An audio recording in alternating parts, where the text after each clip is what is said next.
안녕하세요. 네, 안녕하세요. 오늘 저희가 함께 살펴볼 자료는 한국의 새 대통령 이재명 당선인에 대한 일본 언론과 전문가들의 반응입니다. 네, 이게 좀 흥미로운 게 과거에는 상당히 강경한 반일 발언으로 알려졌던 인물이잖아요. 그렇죠.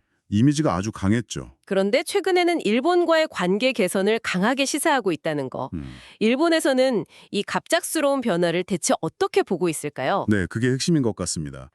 윤석열 전 대통령 탄핵 이후에 치러진 이번 선거 결과가 앞으로 한일 관계에 어떤 영향을 미칠지 일본 쪽 시각으로 한번 집중적으로 파헤쳐 보겠습니다. 좋습니다.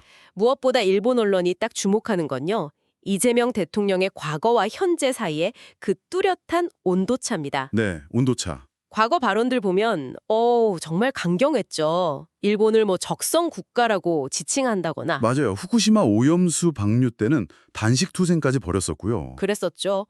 그리고 윤석열 정부의 대일 외교를 향해서 굴욕 외교다 이렇게 비판하기도 했고요. 네, 그런 과거 발언들 때문에 사실 일본 내에서는 그를 거의 반일의 아이콘처럼 여기는 그런 분위기가 꽤 강했습니다. 그랬겠죠. 그런데 작년 말부터 갑자기 일본에 대한 애정 이런 얘기를 하기 시작하더니 급기야는 취임 선서에서 한미 동맹을 토대로 한미일 협력을 공고히 하겠다 이렇게 선언을 했죠. 네, 저도 그 부분 보고 좀 놀랬습니다. 심지어 가장 민감한 현안 중 하나 아닙니까? 징용 문제.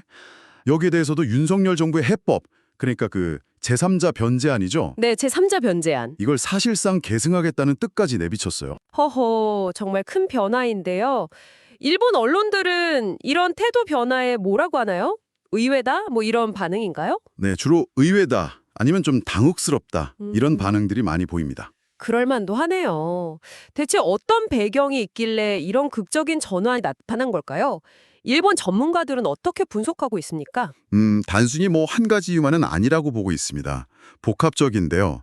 가장 먼저 거론되는 건 역시 한국의 경제 상황입니다. 아, 경제. 네. 지금 제2의 IMF 위기다 이런 경고까지 나올 정도로 상당히 어렵잖아요. 네, 심각하죠. 이런 상황에서 일본과의 관계까지 악화시키는 건 국가 운영의 부담이 너무 크다. 이런 현실적인 판단에 작용했다는 분석이 많습니다. 하긴 경제 회복이 최우선 과제일 테니까요. 그렇죠.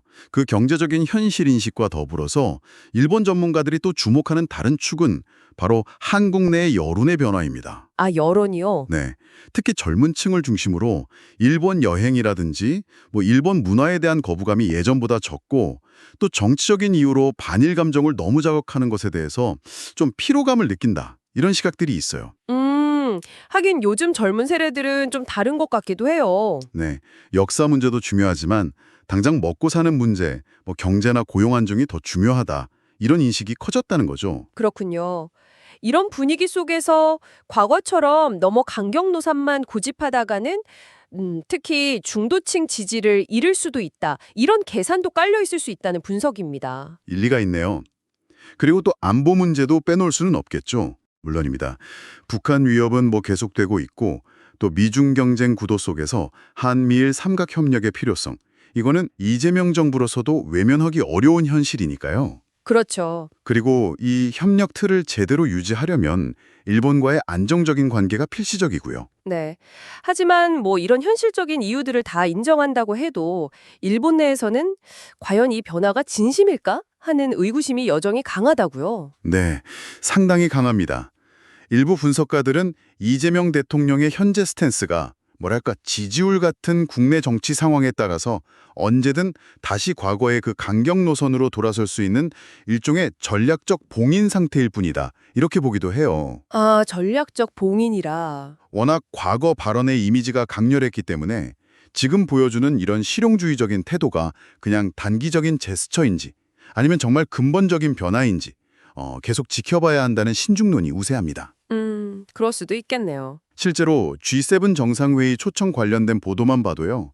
인도 총리에 비해서 이재명 대통령에 대한 주요 외신들의 관심이나 언급이 상대적으로 좀 적다는 점.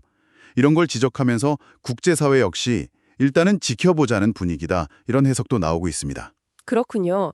그러니까 단순히 관계 개선 의지가 있다 이렇게 말로만 표명하는 것만으로는 과거의 그 강한 이미지를 넘어서기는 좀 어렵다 이런 거네요. 그렇죠. 자, 그럼 정리를 좀 해보면 일본에서는 이재명 대통령의 당선 이후 나타난 대일 유화 제스처에 일단 놀라면서도 그 배경에는 경제 문제, 또 한국 내 여론 변화, 안보 현실 같은 복합적인 요인이 있다고 분석을 하고 있다. 네, 맞습니다. 하지만 이 변화가 과연 지속될 것이냐, 여기에 대해서는 여전히 물음표를 던지고 있는 그런 상황이군요. 네, 바로 그겁니다. 결국 중요한 것은 앞으로 보여줄 구체적인 정책과 행동이겠죠. 그렇죠. 말이 아니라 행동. 네. 말보다는 실제 정책이 어떻게 구현되는지를 봐야 진정한 관계 개선 의지를 판단할 수 있겠다. 뭐 이런 분위기입니다. 표면적인 제스처 너머의 진짜 방향성을 주시해야 할 때라고 보고 있는 거죠. 네. 이재명 정부 초기 한일 관계의 진정한 방향을 가늠하기 위해서 여러분께서는 어떤 구체적인 행동이나 정책 결정을 가장 눈여겨보시겠습니까? 자, 이 질문을 잠시 생각해 보시면서요. 오늘 저희의 이야기는 여기서 마무리하겠습니다. 네, 수고하셨습니다.